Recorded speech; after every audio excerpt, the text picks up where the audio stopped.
నాకు ఇచ్చేదే కొట్టేసింది. ఆ సమయంలో నేను ఏది చెప్పాలో ఏది చెప్పకూడదో నాకు అర్థం కాదు.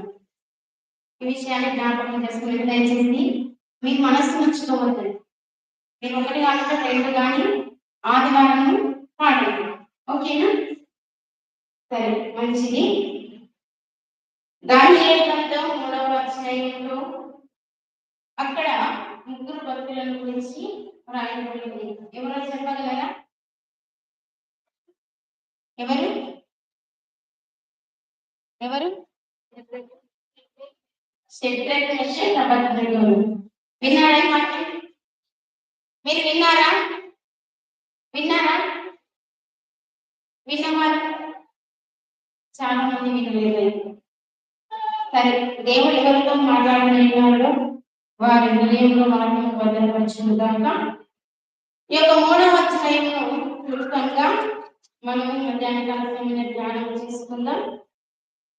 ఈ 3వ అధ్యాయం అంటే కూడా షడ్రక్, మెషక్, అబేద్నెగోలు అని 3 భక్తులు ఉన్నారు.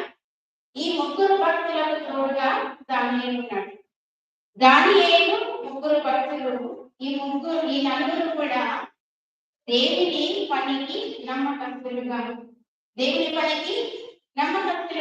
దేవుని పనిలో వాడబడుతున్న ఈ 4 భక్తులని చెప్పవచ్చు.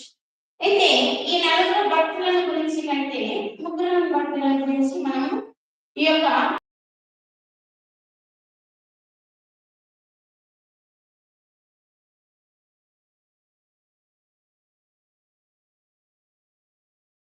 ఎక్కడ ఉన్నారు నేను ప్రశ్న చేసినాను.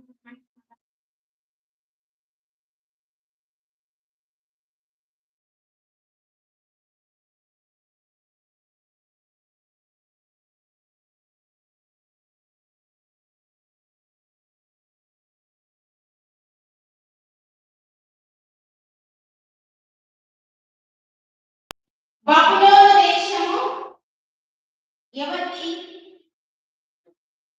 అన్ని జనాంగము కదా.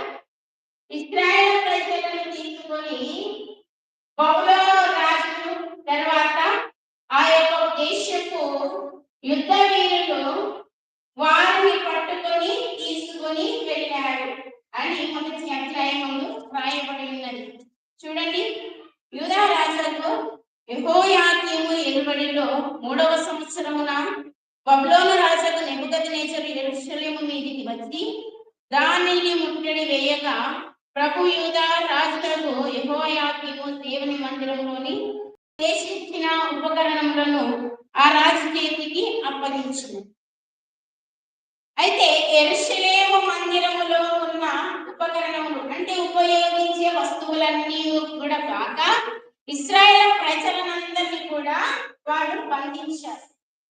వారు ఇశ్రాయేలు ప్రజలందరినీ కూడా బంధించుకొని వారి దేశానికి తీసుకొని వెళ్ళారు. మరి ఈ విషయము తెలుసా తెలియదా? ఈ విషయము తెలుసా తెలియదా? ఇశ్రాయేలు ప్రజలకు తెలుసా? తెలుసన్నవారు ఏంటి సమాధానం చెప్పారా? మీరు ఏంటి సమాధానం చెప్పకపోతే నేను చెప్పి వేస్ట్ అయిపోయింది. బబులోను దేశంలో ఇశ్రాయేలు ప్రజలను కొనుక్కోబడతారని తెలుసా తెలియదా? ఇశ్రాయేలు ప్రజలకు ఇర్మియా గ్రంథము 20వ అధ్యాయం రాయబడి ఉంటుంది.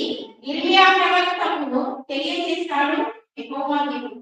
ఇర్మియా ప్రవక్తకు తెలియజేస్తూ చెబుతున్న మాట, ముట్టడి వేయబడుతుంది మన దేశం మీదికి. బబులోను దేశపు వారు వచ్చి మనలను తీసుకొని వెళ్తారు. మన మీద వారి యొక్క పరిపాలన జరుగుతుందని ఈ యొక్క ఇర్మియా భక్తుడు ప్రకటిస్తాడు. వీధిలో నిలబడి, రాజవీధిలో నిలబడి మన దేశము మీదకి ముట్టడి వేయబడతారు, బబులోను రాజ్య పరిపాలన జరుగుతుందని ఇర్మియా భక్తుడి ద్వారా యెహోవా దేవుడు తెలియజేస్తాడు. తెలియజేస్తే వారు నీవు ప్రవక్తమే కాదు. ఏమంటున్నారు? నీవు ప్రవక్తమే కాదు. నీవు ప్రవక్తమైతే ఈ దేశము పాడైపోతుందని నీవు ఎట్లా చెప్తావని ఆ యొక్క ఇర్మియా భక్తుడిని బంధించి చెరసాలలో వేశారు.